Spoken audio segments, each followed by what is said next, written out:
What is up, everybody? DanDanTheFireman here. Today we have somebody that submitted a video of an amazing swerve. Now, this is why we need to practice our fundamental skills.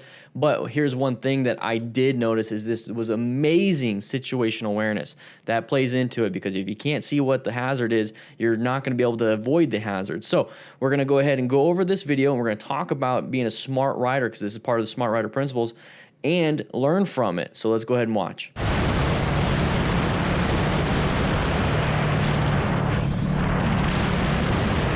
All right, like I said, this was submitted to me, so if you want to submit your own close calls or even crashes, please do so. Link is in the description. Finally got a bunch of you guys sending them in, so now I have a bunch of videos to go over, so thank you so much. Sorry for the wait, but we're going to be watching this, and I'm going to go ahead and give you some context from it. This is why I wanted you guys to submit your own.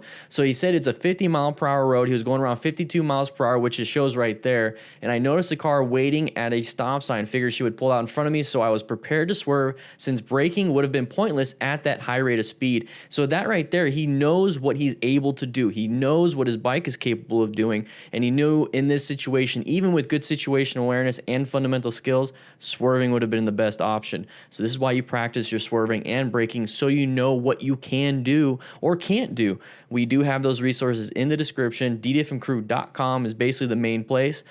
Go there, learn, free practice. Now let's watch this again. So we're going to be moving forward a little bit right there. That is the pattern that I want you guys to see. We talk about that all the time on the live streams, is side of the vehicle. As soon as you see the sides of a vehicle, which is way different than the behinds of the vehicle, because you see the brake lights and then the rear view and all that stuff. And it's also different from seeing head on, where you have headlights. When you see the side of the vehicle, you see all the doors, you see the whole thing of the car. And that right there tells you that they are perpendicular to you. So they're not going to be exactly, parallel, they're perpendicular, okay? So when you see that, that's going to be a path of travel violation possibility. And where do you typically see these kind of things? Intersections, guys. So intersections, you're going to go into orange stage. Orange stage is going to help you out when it comes to knowing what you're supposed to be doing. If you don't know the color code chart, I do have, once again, links in the description for that. But basically, white stage, zoned out. Yellow stage, you're riding typically every day. So if we scrolled back a little bit more, this would probably be where the yellow stage is. Okay, so where do we jump into orange stage? When we get ready to see the pattern, which is the side of the vehicle, which is an intersection. So intersections, curves, orange stage, you're prepped and ready to do something. Like he was, I'm prepped and ready to brake or swerve in case something happens.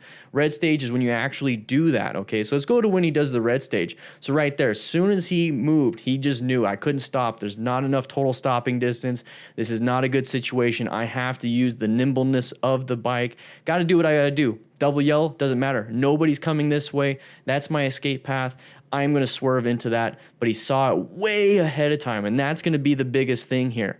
So he saw it way ahead of time. He's going to go ahead and move into that swerve. So that's red stage. A brown stage is when you accidentally panic braked, dumped the bike, and because you lost traction, or you swerved right into a tree, or you just froze up and ran right into the vehicle. So always go from yellow, orange to red, back to orange, back to yellow, stay in yellow where you're nice and relaxed but still zoned in.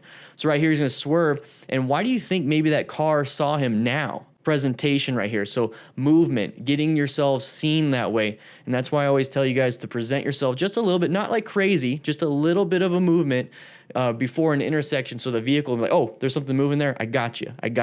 I see you. So maybe right here is when the person saw it. So let's go ahead and scroll back just a little bit. He never really increased too much speed. He said he was going 52. It looks like it's 52 right here. So 53, 54, 55, or 52 back down again. But he did what he had to do. And if you notice, he's doing the speed limit. So if you have to increase a little bit of speed to do that swerve, that's perfectly fine. What I don't want you to do is slam that throttle open, and then now you're losing a lot of traction on that front tire because of the weight shifting to the rear, maybe lost traction on the rear tire, or slamming that brakes and trying to swerve, because remember, traction. Anyways, we're not going to go into that. Once again, links are in the description for some resources on that. But then you get back into your position, end of story, end of day, you solved your problem, achievement unlocked, you prevented a severe injury for you and possible problems with lawyers, possible problems with insurance, hospitals, all those things. You had to do what you had to do. It doesn't matter if the other car is at fault. Okay, this is what I always tell you guys. Just because the car did something wrong does not mean you are allowed to just hit them and then collect a check. That's not how it works on a motorcycle. Okay, law of gross tonnage basically dictates that you need to get your ass out of the way or you're gonna get hurt. Okay, we're on the bottom of the food chain outside of pedestrians and bicyclists out on the road. Okay, so we need to be very careful about what we're doing, and at the end of the day, just stay away from other people. They're landmines. Okay, so he did a good job right here. Definitely did a good job. I wanted you guys to see that again. Got himself back there. He didn't turn around to flip anybody off. He didn't go back to punching in mirrors. He was a smart rider, DDFM crew member, and I love it, love it, love it, love it. So if you want to submit your own videos to me, please do so. Link is in the description.